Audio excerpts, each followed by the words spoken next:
Rebecca George, Chief Executive of the Isle of Man Chamber of Commerce. New Chief Executive. New Chief Executive, yes. Although you've sort of been on the fringes of the role in any case. I have, yes. I took over as Chief Operating Officer 2 years ago when the previous Chief Executive left. We really wanted to see how my role would develop within the Chamber, and that role has naturally progressed into the Chief Executive position, so we took that opportunity to make it more formal. So no interview process or anything to go through? No, there was not. It's more a succession, is it? Yes, then? yes, yeah. Just to those that don't know, what is the role of the Chamber of Commerce? So the primary role of the Chamber of Commerce is to be the voice of business on the island. I very much see our role as being a conduit between business and government. We're here to represent industry on the island to help the economy grow and flourish. So very much helping our members to work their way through barriers to business, when government release consultation, changes in regulation and policy. It's to advise our members on those changes, help them to feedback concerns and issues to government. That's our primary role.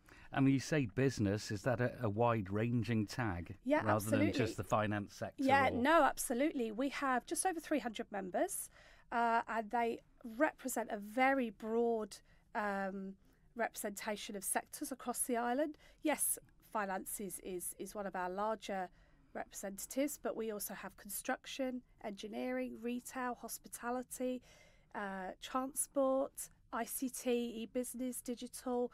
So we have a very wide range of members across the business community. What are the big issues then for the year ahead? So for next year, we're very much concentrating on breaking down certain barriers to business. We're concentrating very much on things like air links. Travelling to and from the island can be seen as a big barrier to businesses. Well, what do you make of today's news about Flybe potentially being put up for sale? Yes, that is a topic that our members have been looking at.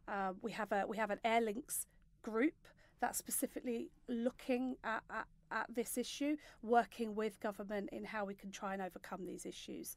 I haven't been fully au fait with the news that's come out this morning, but it will be something that we will be addressing this week. Just your vision then, that is your vision then, to bring everything together more. Yeah, the vision. Because the critics of the Chamber say you're too close to government. Absolutely, don't they do. Now, I would argue that in the respect that we wouldn't be doing our job right if we didn't have strong links with government. Now, we certainly aren't too close. We're not. We're still very much in a position where we can challenge and lobby government.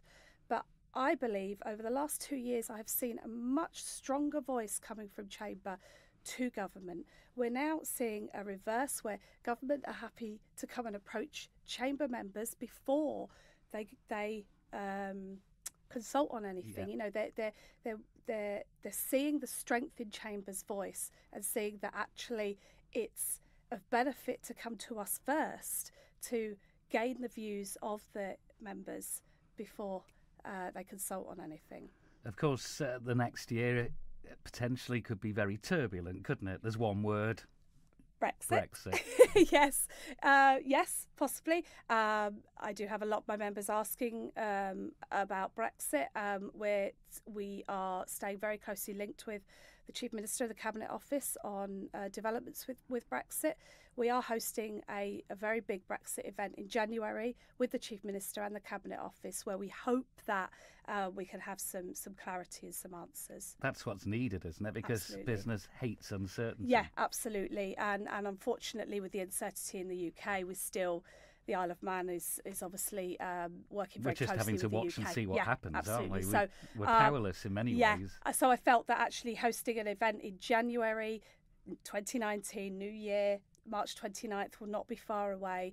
I'm hoping that we can have some stronger answers in January.